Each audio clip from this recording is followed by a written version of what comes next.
안녕하세요, 송아빠입니다. 오늘은 우리나라와 일본의 자동차 문화 차이점을 말씀드리려고 합니다. 제가 이번에 후쿠오카 항공권에 당첨되어서 가족끼리 처음으로 해외여행을 일본으로 다녀왔거든요. 제가 자동차를 좋아하다 보니 일본 가서도 자동차들을 유심히 관찰했습니다. 확실히 우리나라랑 다른 점들이 많이 있더라고요. 근데 제가 이 영상에서 말씀드리고자 하는 건 절대로 나라 간의 국민성을 비교하려는 게 아닙니다. 사람 사는 곳은 다 똑같다고 생각하는데 단지 일본이 법적으로 처벌이 강하다 보니 자동차 문화가 성숙해 보이는 게 아닌가 싶습니다.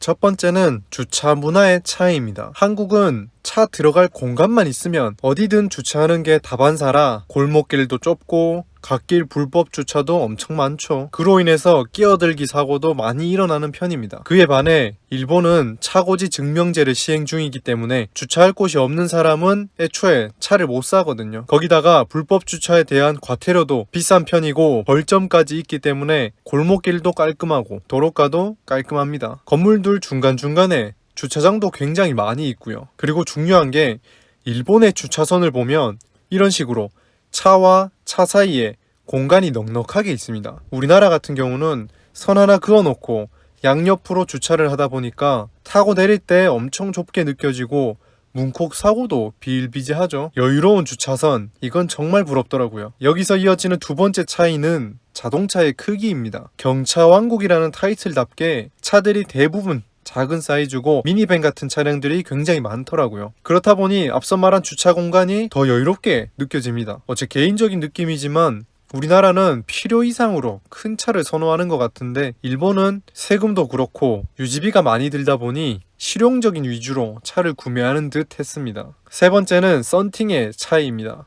사실 이건 우리나라도 법적으로 정해져 있는 건데 검사를 안 하니까 의미가 없죠. 일본은 주기적으로 자동차 검사 때마다 이 썬팅지도 검사를 하기 때문에 전면과 일렬은 훤하게 보입니다. 개인 프라이버시보다 안전을 위한 사고 예방이 더 중요하다는 거겠죠. 또 밖에서 운전자가 잘 보이니까 심리적으로 운전을 겸손하게 하게 됩니다. 그렇기 때문에 이어지는 네 번째 차이가 바로 도로가 조용하다입니다. 이게 무슨 말이냐? 클락션 소리가 거의 안 들립니다. 이번에 후쿠오카 시내를 3박 4일 동안 다니면서 클락션 소리를 딱 한 번 들었는데 그것도 살짝 누른 소리였어요. 한국에선 맨날 신경질적인 클락션 소리 듣고 살다가 이런 거 보니까 신기하면서도 부럽더라고요. 우리도 이런 점은 보고 배워서 자동차 문화가 발전해 나갔으면 좋겠습니다. 그리고 또 신기한 게 있더라고요. 밤이 되니까 버스가 정류장에 정차할 때마다 라이트를 꺼주더라고요. 제가 버스 앞 횡단보도에 서 있었는데 뭔가 배려받는 느낌이 들었고 몇몇 일반 차량들도 갓길에 잠시 정차한다든지 골목길에 마주쳤을 때 라이터를 꺼주는 게 보행자 입장에서는 되게 기분 좋더라고요. 또 다들 자동차의 ISG 기능 아시죠? 스탑앤고 기능인데 정차 중에 시동이 꺼졌다가 엑셀을 밟으면 다시 켜지는 기능인데 저는 그게 거슬려서 차 시동 걸면 이거부터 끄거든요.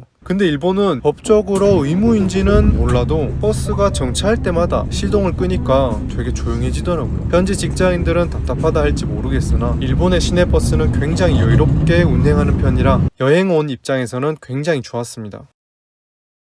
자, 오늘은 제가 느낀 일본 자동차 문화에 대해서 말씀드렸는데요. 저는 일본 여행을 이번에 딱 한 번 해본 게 다라서 굉장히 주관적이고 편협한 시각일 수 있습니다. 위에서 말한 내용이 아닌 곳이 더 많을 수도 있고요. 아닌 사람이 더 많을 수도 있습니다. 그러나 이 영상을 준비하면서 저도 여러 가지 정보를 검색해 봤는데 한 가지 확실한 건 일본 또한 자동차 사고가 많아서 고생했던 시기가 있었지만 강한 법과 처벌을 통해서 사고율을 점차 줄여나가는 모습을 보여주고 있습니다. 우리나라도 불법 주차라든지 과속이라든지 이런 것들에 대해서 법을 무섭게 만들어야 한다고 생각합니다. 특히 음주운전은 했던 사람이 또 하고 걸려도 또 하고 아주 난장판이거든요. 더 많은 희생자가 생기기 전에 목숨과 직결되는 자동차 문화는 개선이 시급하다고 감히 말씀드리고 싶습니다. 항상 안전운전하시고 평생 무사고 기원하겠습니다. 오늘도 시청해주셔서 감사합니다.